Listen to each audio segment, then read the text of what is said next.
Friendship supreme.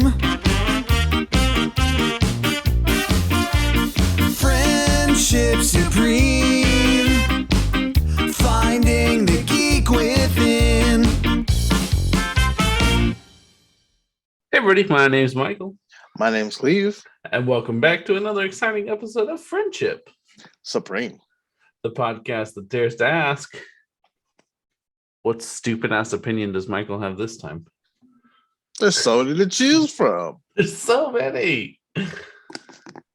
So, in light of Batman coming out, probably the same time this episode comes out, I'm having Michael rank every Batman villain, or the top 10 Batman villains in the movies so far. So that is Batman, Batman Returns, Batman Forever, Batman and Robin, Batman Begins, Dark Knight Rises, and Dark Knight. It switched that last order, but yeah. We didn't include the TV series. No, because they're not movies. They had the villains, some of the villains in them. Yeah, but TV series, you have the freedom of using a bunch of villains. That's true. You know, the movies, which I think is interesting, they don't ever really like double up a lot. No, this new movie is the second time we're seeing the Joker. and the Riddler, right? The Riddler, that's what I meant. The Riddler and the Penguin. Oh, okay. I didn't know who the other villain was going to be in it. Yeah, it's I appreciate that for the most part they've really stuck with that. Like, hey, we're gonna have two villains in a lot of these movies, guys. I don't feel like it's necessary. It's not, but that, hey. Sometimes it's like it's like an A and B story. It's like, here's the main thing I have going on. Also, this guy's fucking things up in the back, and I gotta deal with that. Absolutely. We also are not counting Catwoman in this list because she falls under a very interesting line of being a villain, but being helpful to Batman. A nice little anti-hero. She really took a Harley Quinn turn. Because Harley Quinn, in the DC universe, we've essentially just absolved of her crimes. And been like, it was the boyfriend thing. Yeah. It's not her fault. She didn't also, lose her fucking mind. Yeah. So Michael's gonna talk about the top 10 villains, 1 to 10. In case you're wondering, based on the list I was given, that leaves 4 people out completely. Ooh. Like there are 4 villains that don't even make the list. Not including the Catwoman, the 3 Catwomen. Should we go over who all we're including? I mean, I said the movies, but sure. Let me pull it up. You got it. I will read it from the list you gave me rather than the list I made. Hold on 1 second. That's a really good idea. That way that's right. We don't just the 10-second episode. So we have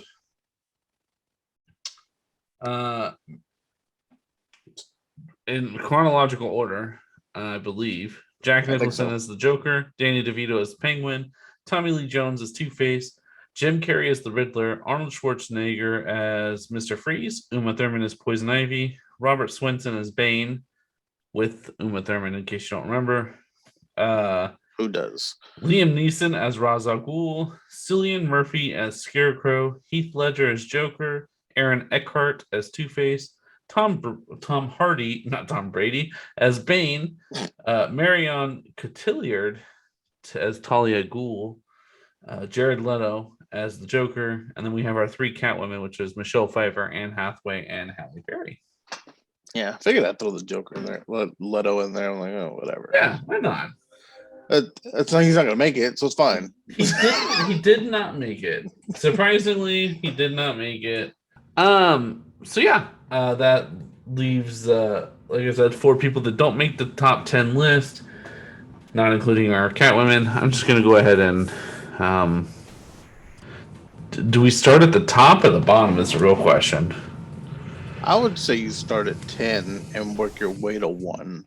Also, we're having Michael make this list because Michael is notorious for sticking up for things that he shouldn't. I feel like he pretends like he doesn't, but I think he knows he shouldn't. Yeah, I tend to play the devil's advocate occasionally. Yeah, but there's playing the devil's advocate, and then there's like, because usually when you play the devil's advocate, you're like, well, what about this point of view? And then you go, but no, you're right. Like, that's wrong. But you try to stick with it the whole way down. Yeah. Okay, so number. I'm just gonna give you. I'm gonna give you the 4 that didn't make the list at all. Is there an honorable mention out of the 4? Yes, there is. Okay, so Someone there's 2. Really tough not to make it. There's 2, and it's not even they were tough not to make it. I knew from the beginning they weren't going to make it. Okay, this is the one. Who are the losers? Let's start there. Immediately out of the gate, as much as I loved Bane from the Uma Thurman one, I just I recognized that he was garbage because Bane should be semi-intelligent at least. Like, he is his own villain. You know, the best adaptation of Bane actually is the Arkham series in the video games. I really like that version of Bane. And the other one was Marion Cotillard as Talia Ghul, only because it was a woman scorn like line, and it didn't feel like it belonged in it. I understand the Talia storyline, or at least the Ghul, like Batman trying to anyway. I understand there's stuff there, but it just didn't feel right. Okay. The 2 that get honorable mention, it's not necessary, and this is where Cleve says I have an opinion that I should not have. But all right, he wasn't great. It was not good. But I applaud the man for going in a direction that was different, and it's Jared Leto's Joker. I have to give him some credit in that he did try a new thing. Here's the thing: everyone can try new things. Yeah, it does not mean they're all good. It wasn't great, but I have to imagine your bravery is what you're saying. That, and like, I have to imagine if I had to see it to its fullest extent, maybe it wouldn't have been so bad. Maybe he did get Zack Snyder. Like, maybe we would have seen a 10-hour cut of Joker, and it would have been just amazing. I feel like fucking John Leguizamo got Snydered in Mario Brothers. Like, I mean, where does it stop? How far do you go back and say, okay, no, this is just a dumpster fire? Yeah, that's fair. Well, because I've been known to defend the Suicide Squad, the original Suicide Squad. I think there were some point now that we've had a good Suicide Squad movie, like, it's tougher. But when it originally came out, it wasn't the worst. It wasn't great, but it wasn't the worst. The fastest reboot turnaround I think I've ever seen, or continuation. Nobody knows. Well, no, because Harley Quinn does acknowledge that she had another team at one point. But that could be like just that series' lore. In James Gunn's interview, he basically said it's really nice because I made it open for Will Smith to return if he'd ever like to. Yeah, he did. He's like, I made it to where, like, we acknowledge that Deadshot's out there in the world, and like, if he wanted to, he could come back. We did do that. I mean, anyone really, anyone that lived. Fair. I don't even remember who lived. Everybody, I think, lived except for one guy. Poor Pete Davidson. The one guy, was it Long Shot? Oh, yeah, it was Hook Shot. It was Hook Shot, I think. One person. Okay, and then the other person is Arnold Schwarzenegger, by the way. Okay. Well, good. I understand it was just absolute garbage. His terrible puns were of dad joke quality, and it did make me happy. I think it's again, like, we do in another direction with Mr. Freeze. It wasn't a good direction.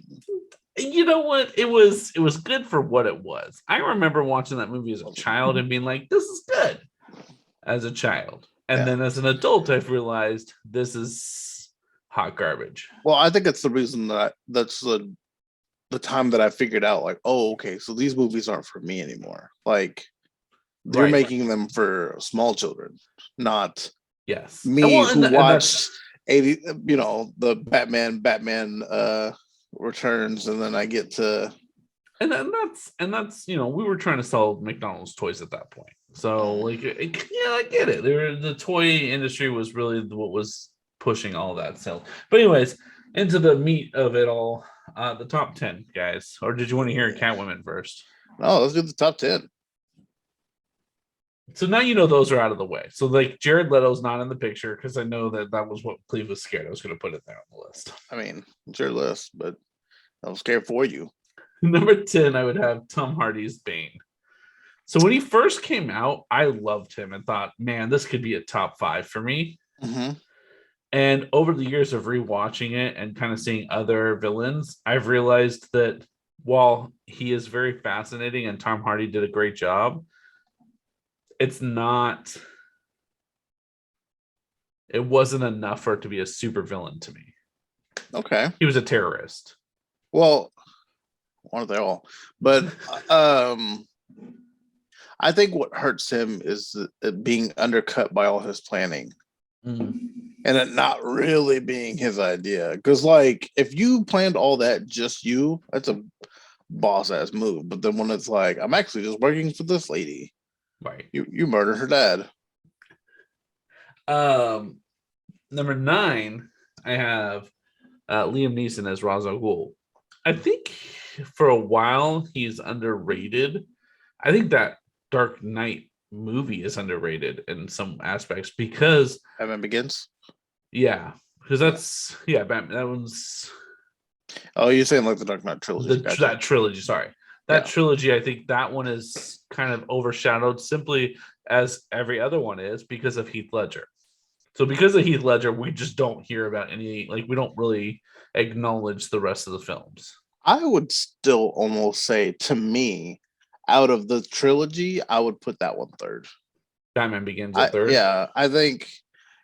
You got to do it, but I think it has a problem of being bogged down with the origins and getting started into being Batman, and which is the plight that we have every time with superhero movies, and you and I have discussed many times. Like, just skip it. Nobody needs to hear this shit. Spider-Man was great. Like, I'm Spider-Man. Right. I am Batman. Parents died. We're good. That's okay.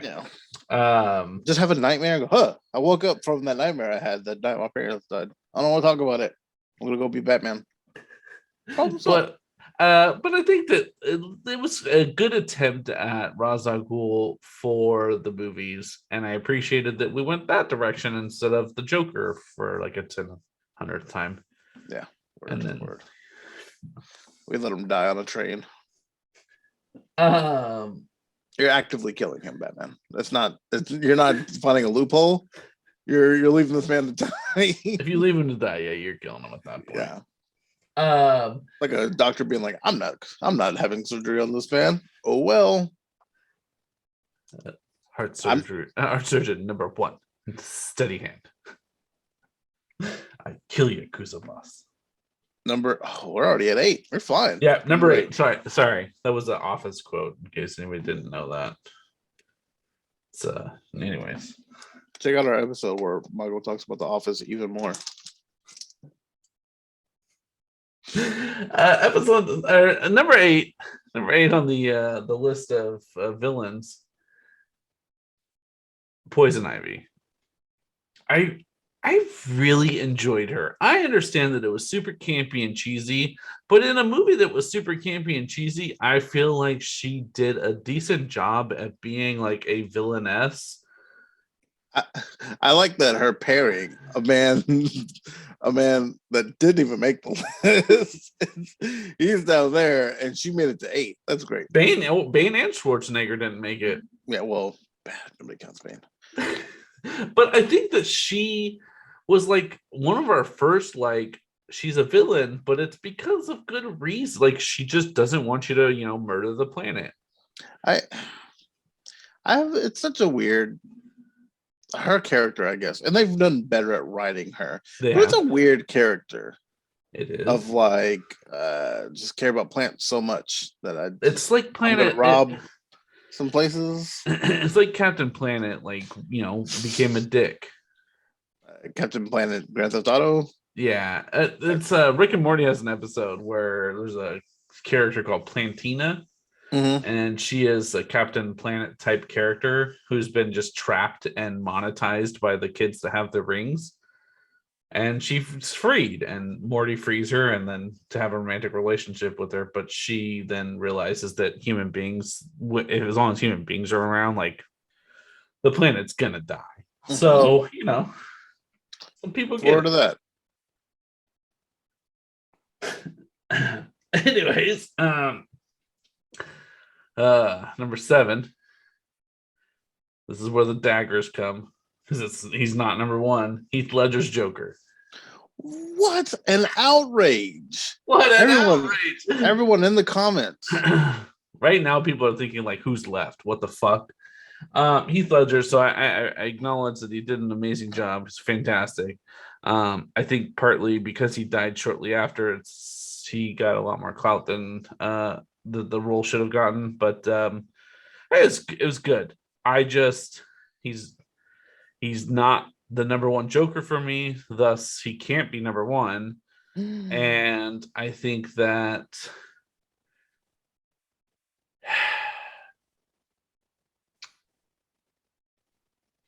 he was,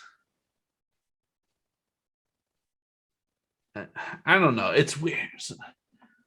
I think I liked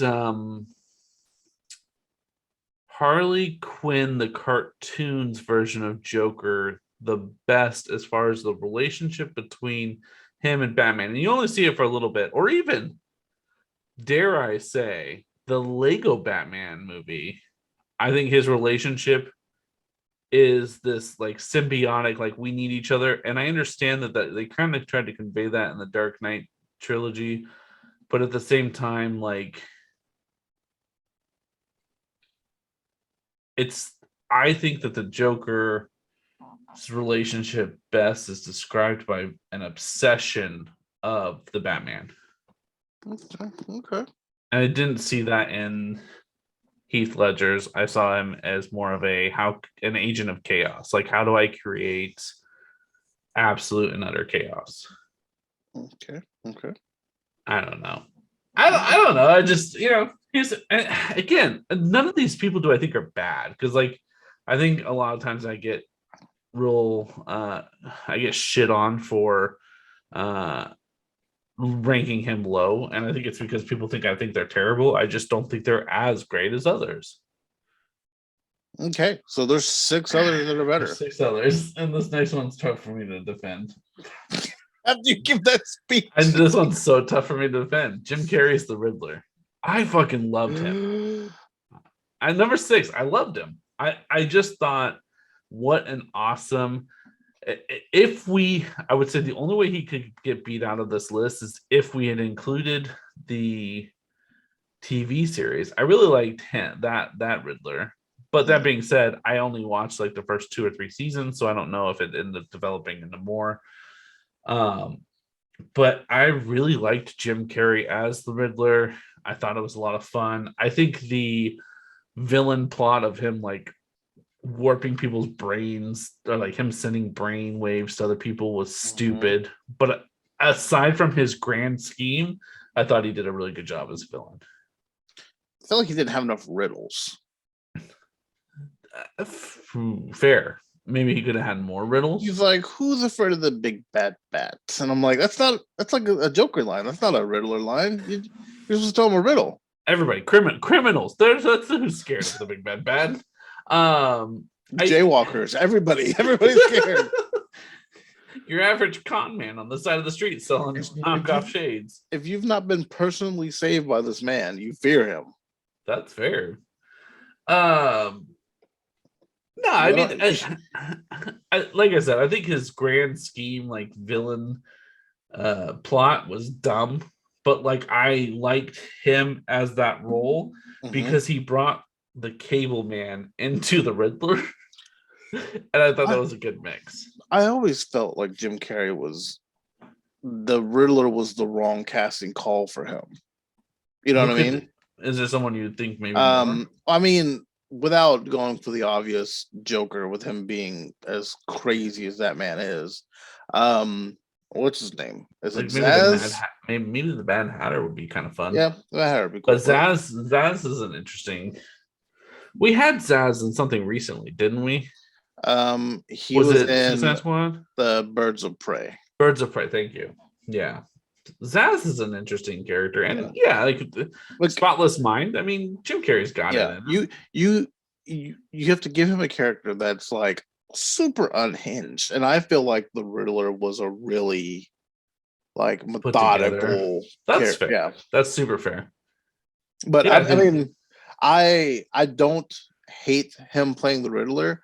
I just always felt like, man, if he came back, I'd really give him. I think that could be actually kind of interesting, finding someone more methodical. Who's playing the Riddler in this new one? I don't know. They've not shown his face. I'm sure you just look it up, but I try not to. Yeah, no, fair. I know IMDb movies before I see it. If the trailers aren't gonna show me, then I'm not gonna look.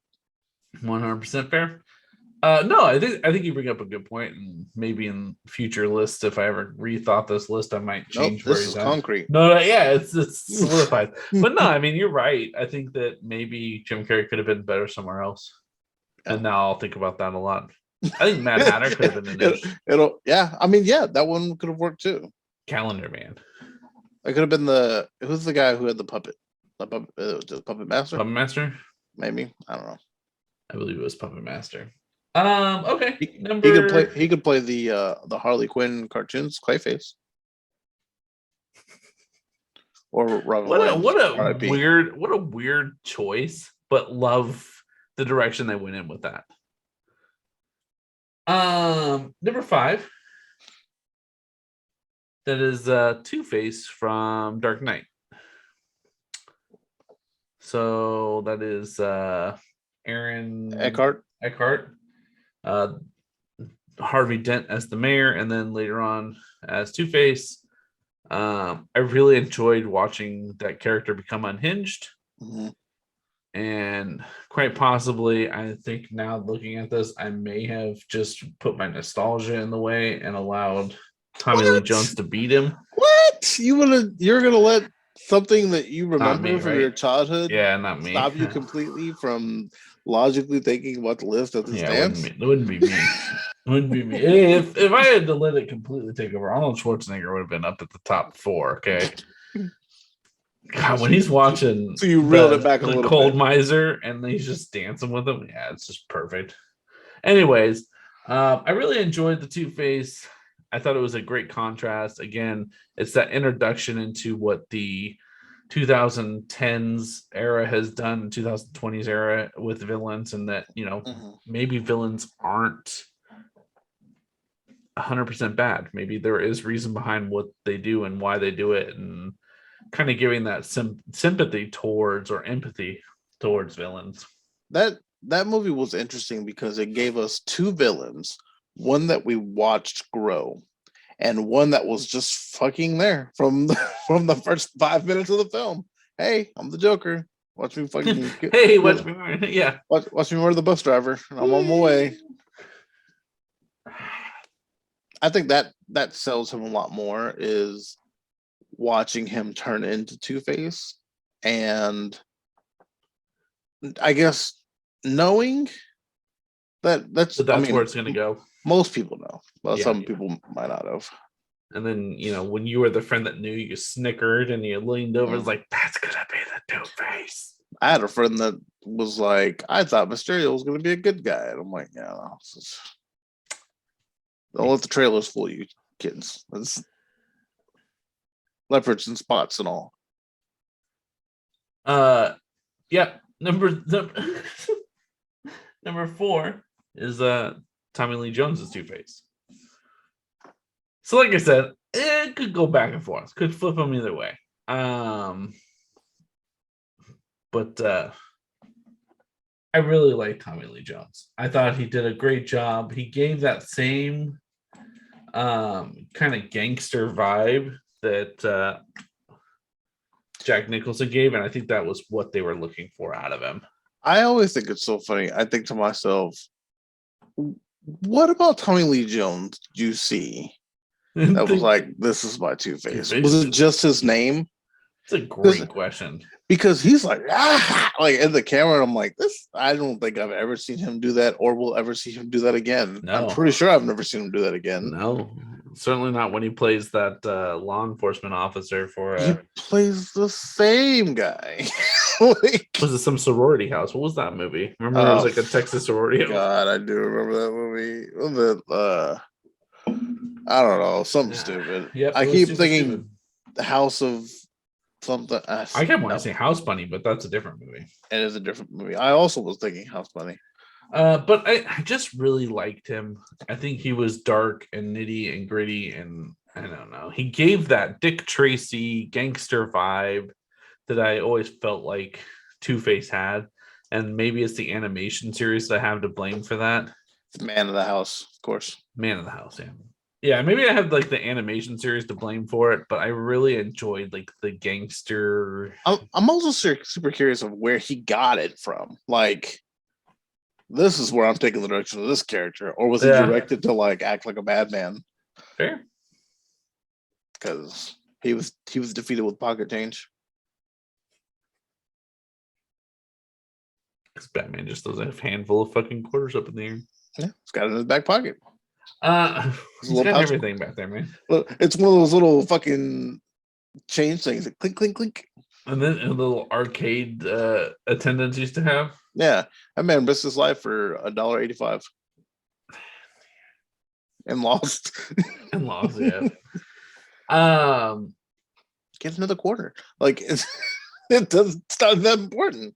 Scratch one side. There we go. There was a story behind it. We just never get to know it. Sure there was. Number 3. That's what gets him at number 4. Number 3 is the most terrifying villain in all of the Batman series. All of them. Danny DeVito is the Penguin. Yo, that man. The spookiest fucking. It's so creepy too. It's just the word. When he like. When he puts that button on that girl. Yeah. He's like, let's get you a button.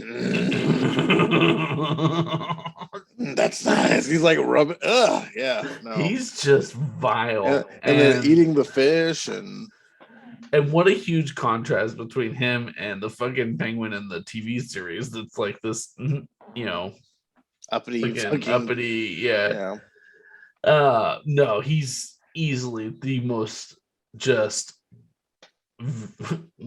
vile villain in the entire series, to the point where and I think I've talked about this before, but to the point where McDonald's blindly made toys about this movie, and kids were so scared by the Penguin toys that they actually lost their contract with they canceled their contract with the movie company. I can't think of the word right now, but anyway, what's that? Yeah, they canceled it. Yeah, they canceled their contract with Warner Brothers and said, we're not making toys for you anymore for like 10 years because of that. Because they were that burnt on, like, they're like, kids won't buy these toys. He did fucking amazing. Like, oh God, yeah. Hands down. And as much as I dislike Tim Burton, I think Tim Burton's aesthetic played really into the Penguin. Like, just the way his ducks looked and his lair and like his just vibe. That aesthetic, huh? Oh, right. I don't know if you didn't notice, but they were all also wearing more rouge. Like, Danny DeVito's white, but like Tim Burton looked at him and said, you could be whiter. Yeah. I'm looking for a skeleton type of look. And that fat suit he had? Oh, yeah. It just, the way his parents treated him in general, they all hated him and despised him. He was scary. Then they put him in the little boat and sent him down the river. Yeah. Fucked up Egyptian shit. The shit they used to do in fucking ancient Greece. It's just you're in Gotham. Anyway, this is an urban town.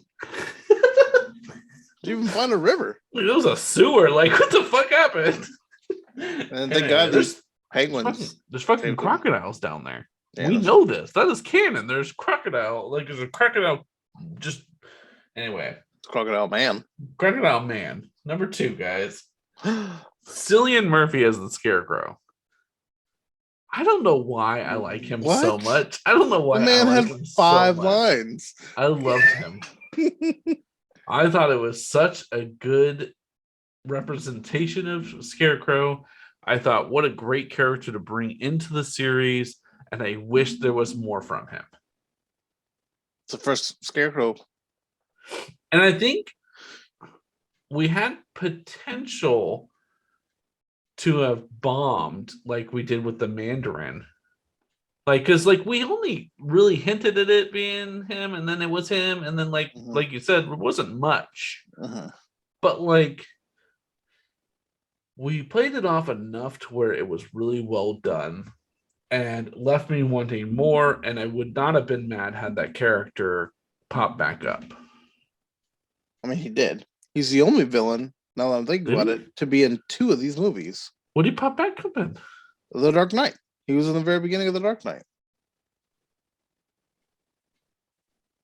How long has it been since I've seen The Dark Knight? A long time. Remember that scene where there's like some sort of deal going down in a parking garage and all those other people are dressed up as Batman?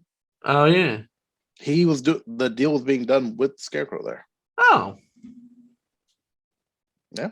Okay. Again, only one I could think of that made it from 2 movies. Everybody else is one and done. All right. Maybe it's because we got him in such a little bit of the first one. They're like, yeah, you want to be in the second one too? It's the only thing that really connects the worlds, if you think of it. That's fair. But for actors. I also really liked him. Like, I thought he was good for the part. He was creepy enough. He was, kind of suave enough. Like, it worked for me. I liked his look. I liked the feel. I felt like it was a more modern version of the Scarecrow as opposed to the animated series where he was a Scarecrow. I think it was just a mask, but yeah. I don't know, man. Did we ever see him get unmasked in the animated series? I feel like maybe. Because in the animated series, he's got hay and shit all over. Like, how committed are you to the bit? Because that's fucking uncomfortable. Well, I mean, I'm a scary man. I'm all about comfort, though. Not Danny DeVito's. Well, that's not a villain. That's fair. Like pants. Keep gym shorts. Keep your money. let me be sports master. I think he's wearing some like leggings or something. He's wearing some sweatpants. They're gonna carry all that gear. Okay, number 1 villain, guys. Number 1 villain. Jack Nicholson's the Joker. I don't know how I don't. I don't disagree. He's Papa. That's fine. You disagree? Who would be your number 1? No, I said I don't disagree. Oh. That would probably be my number 1. Jack Nicholson's Joker. I don't know about the fucking rest of the shit you're doing, but that one, yeah. Is quintessential to the entire Batman franchise as a whole. This will always be the iteration of Joker that I will love the most. And, well, that's not always. I guess maybe someone will come out with a better one. I mean, you said that you like the Harley Quinn one. That's fair. He's only in like half of 2 episodes, but yeah.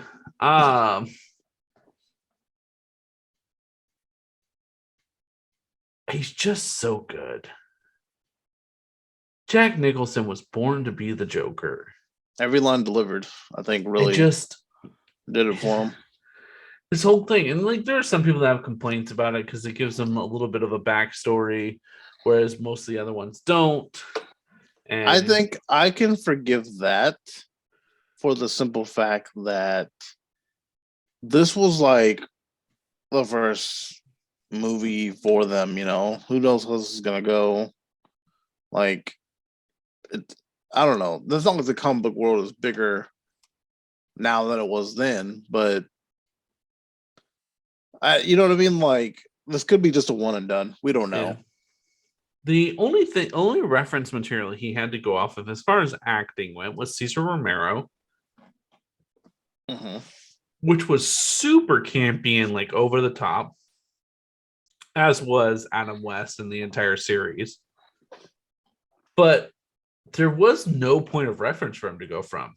Everybody else from there on out has had either, whether it be Cesar Romero, but also Jack Nicholson. Then before any of the other Jokers existed, We also have Mark Hamill, who did the voicing in the animation series. And so we had much more reference material. Like Jack Nicholson's just Hail Marys this shit into a weird fucking, again, 50s, 60s gangster vibe. And it just worked. I would have said, I mean, he had comics, of course. Yeah. But I mean, But from also they weren't easy to get their hands on then like they are now, you know? Fair. And I would tell you that there's not, while yes, reading comics does give you context, at the same time, I don't know that it gives you the same acting cues. You know what I mean? Like, it's just hard to know, what do you do with the voice? What do you do with the dictation of how he says things, and how are you? Yeah. And he just hits it every time. Like, there's never a time where I'm like, man, I don't want to hear him talk about anything. Like, there's never a time where I'm not on board to listen to him run lines from the Joker. You know, I think him and Michael Keaton were in a unique scenario where they were able to make these changes and they weren't stifled by it, as opposed to, let's say, Jared Leto, who wanted to make changes, but like was just on his own making changes. Yeah. Like nobody else was really like with him making changes at his back or nothing. The trail hadn't been blazed yet, so they could do what they wanted to do, as opposed to, I mean, and that's why I try to give Jared Leto some credit and where he's coming from, because I think that we have this horrible sickness as a fandom, whether it's DC, Marvel, Star Wars, Disney, whatever it is, that if it's not like how it was, it's not good. And so I hate that. And I think that that's a lot of the reason that Jared Leto's Joker got shit on. I know we didn't even talk about Joaquin Phoenix's. At one point in time, I think we rated the Jokers in the universe. We didn't talk about him because he doesn't actually appear in a Batman film. For the record, I do acknowledge that Joaquin Phoenix is better, as a better rendition than Jared Leto's. I liked his better.